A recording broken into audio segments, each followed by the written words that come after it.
और अब बात आपके बच्चों की सुरक्षा की हम करेंगे। हैदराबाद से खबर है, जहां बच्चा तस्कर गिरोह का भंडाफोड़ हुआ है। 11 आरोपी गिरफ्तार हुए हैं, 13 बच्चों को बचाया गया है। हैदराबाद की राचकोंडा पुलिस ने गैंग सदस्यों को पकड़ा है। चाइल्ड वेलफेयर कमीशन को सौंपे गए हैं सभी बच्चे।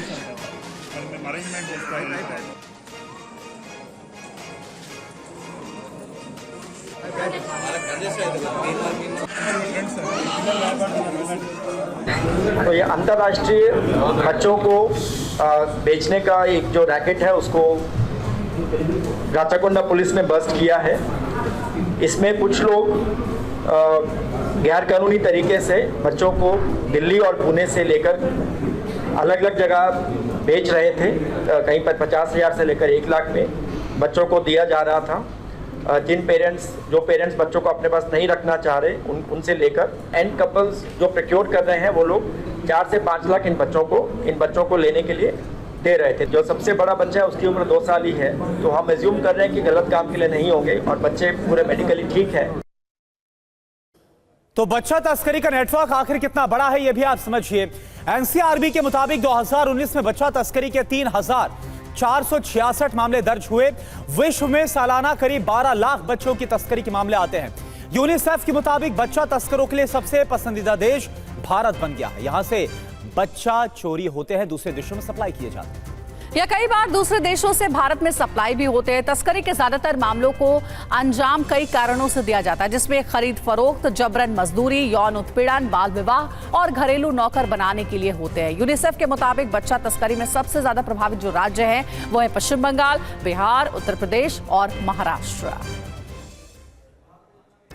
और चलिए आपको 2 तस्वीरें दिखाते हैं। इसमें एक तरफ वो माता पिता हैं जो अपने बिछड़े बच्चों से मिले और उनके चेहरे खुशी से खिल उठे, तो दूसरी ओर वो माँ बाप हैं जो बच्चे की चाहत में संगठित अपराध का हिस्सा बन गए। उन्होंने तस्करी से बच्चा खरीदा, कानून को बाईपास करते हुए। हालांकि पुलिस ने कार्रवाई नहीं की क्योंकि इन सभी का बैकग्राउंड क्लियर है और इनकी मंशा किसी अपराध को अंजाम देने की नहीं थी, बस माता पिता बनने की इनकी मंशा थी, चाहते थे माता पिता बनना। टीवी 9 अपील करता है कि आप अपने बच्चों का खास ख्याल रखें, छोटे बच्चों को खास तौर से आप अकेला बिल्कुल भी ना छोड़ें, क्योंकि बच्चा तस्कर आपकी जिंदगी उजाड़ देते। नूर मोहम्मद इस वक्त हमारे साथ जुड़े हुए हैं। नूर, कैसे पता चला इस बच्चा चोर गिरोह का और आखिर क्या इनके पास से जो बच्चे बरामद हुए वो कितनी संख्या में थे, कैसे तस्करी होती थी, कहां इनको ले जाया जाता था, क्या पता चल पाया?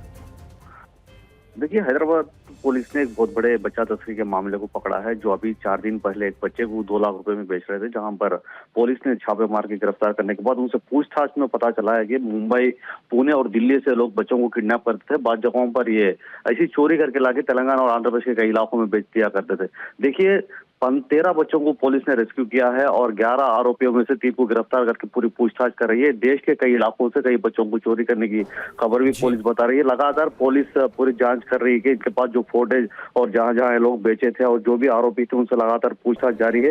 ये लोग बता रहे हैं कि अभी तक हम लोगों ने 50 बच्चों की तस्करी की है। देखिए, देश के कई इलाकों में चोरी करने के बाद आंध्र प्रदेश और केरला के कई इलाकों में बेचने की बात आ रही है और लगातार तेलंगाना पुलिस छापेमारी कर रही है। फिलहाल जो बच्चों को रेस्क्यू किया गया है उनको होम को शिफ्ट किया गया है। यहाँ पे एक बात बहुत हैरत वाली ये है कि जिन बच्चों को चोरी किया गया है और जिनको भेज दिया गया है वो माँ बाप भी कल पुलिस स्टेशन के सामने आकर धरना करने लगे। हमारी क्या गलती थी, हम लोग तो बच्चों को बाज़ाब्ता खरीदा था। देखिए, उनका प्यार जो था वो खुलकर सामने आ रहा था, मगर पुलिस उन माँ बाप को भी समझा रही है और जो लोग ठीक है, पुलिस को बहुत बड़ी कामयाबी मिली है। नूर मोहम्मद, जो जानकारी आप दे रहे हैं, बच्चा तस्कर गिरोह का भंडाफोड़ हुआ है, कई लोग पकड़े गए हैं और अब जांच चल रही है। अब खबर है गुजरात के मदरसों से जुड़ी हुई। गुजरात सरकार का बड़ा फैसला, गुजरात में मदरसों के साथ स्कूली शिक्षा अनिवार्य कर दी गई है।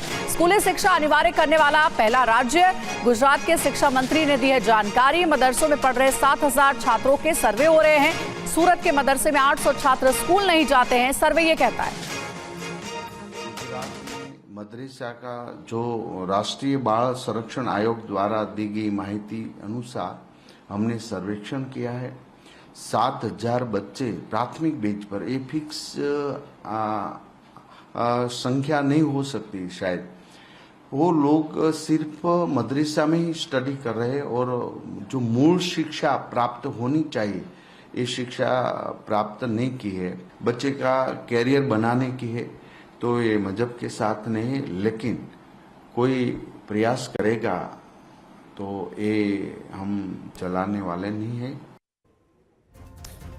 और चलिए अब आपको बताते हैं कि गुजरात सरकार का ये पूरा फैसला क्या है। बिग वॉल का सीधे रुख करते हैं और जो फैसला लिया गया, दरअसल इस फैसले मदरसों के हालात, शिक्षा इंतजाम का सर्वे किया गया है। सर्वे के बाद फैसला लिया गया मदरसे के बच्चे अनिवार्य तौर पर स्कूलों में पढ़ाई करेंगे। जी हाँ, सर्वे से खुलासा हुआ है 7,000 बच्चे स्कूली शिक्षा से वंचित हैं, यानी कि ये स्कूली शिक्षा नहीं इनको मिल रही है। वंचित मदरसा छात्रों को स्कूली शिक्षा दी जाएगी, ये भी एक बड़ी जानकारी। और मदरसे में पढ़ने वालों के लिए स्कूली शिक्षा अब अनिवार्य कर दी गई है। इसके अलावा स्कूली शिक्षा अनिवार्य करने वाला देश का पहला राज्य बना है गुजरात, जहां पर इसको अनिवार्य किया गया है। राष्ट्रीय बाल अधिकार संरक्षण आयोग ने बाकायदे इस फैसले की तारीफ भी की है। जी हाँ, और आगे जानकारी ये भी कहती है कि गुजरात में मदरसों पर ये जो फैसला लिया गया है वो सिर्फ इसलिए है कि मदरसों में पढ़ने वाले जो बच्चे हैं उनको स्कूली शिक्षा भी दी जा सके।